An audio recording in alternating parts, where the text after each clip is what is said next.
रंगी के छोड़ तो गाल हो कभी भला ही के करो मान।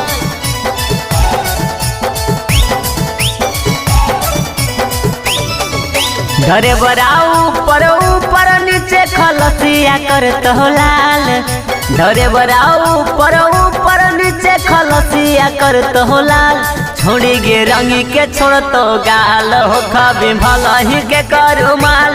छोड़ी गे रंगी के छोड़ तो गाल हो कभी भला ही के करो माल। खलसिया के पीछे करिया से चुबो हो छोड़ी लार। खलसिया के पीछे करिया से चुबो हो छोड़ी लार। छोड़ी गे रंगी के छोड़ तो गाल हो कभी भला ही के करो माल। छोड़ी गे रंगी के छोड़ तो गाल हो कभी भला ही के करो माल।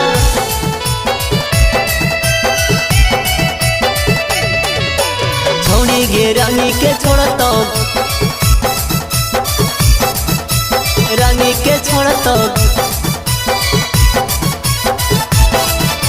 रंगी के छोड़ तो गाल हो कभी भला ही के करो माल।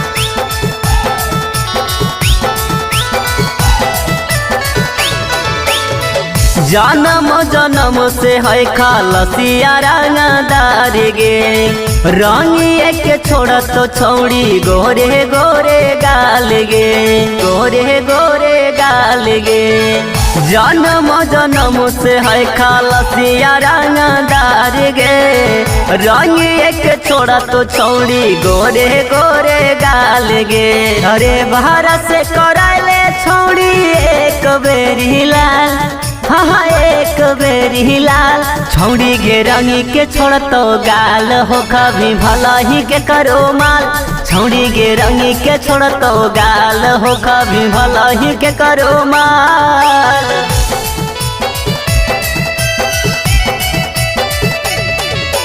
छौड़ी गे रंगी के छोड़ तो रंगी के छोड़ तो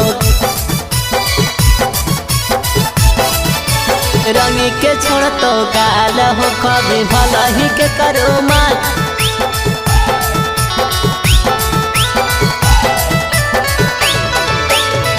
कतनो तो कर भी हाला माना तो नहीं बात गे।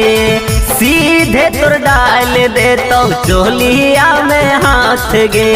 चोलिया में हाथ गे। कतनो तो कर भी हाला माना तो नहीं बात गे। सीधे तोर डाल दे तो चोलिया में हाथ गे। गुडन छोटक बनाइले होलिया में भतार। हगे मोनुआ सूरज बनाइले होलिया में भतार। छोड़ी गे रंगी के छोड़ तो गाल हकी नीतीशवा के माल। छोड़ी गे रंगी के छोड़ तो गाल हकी देवानंद के माल। Mix by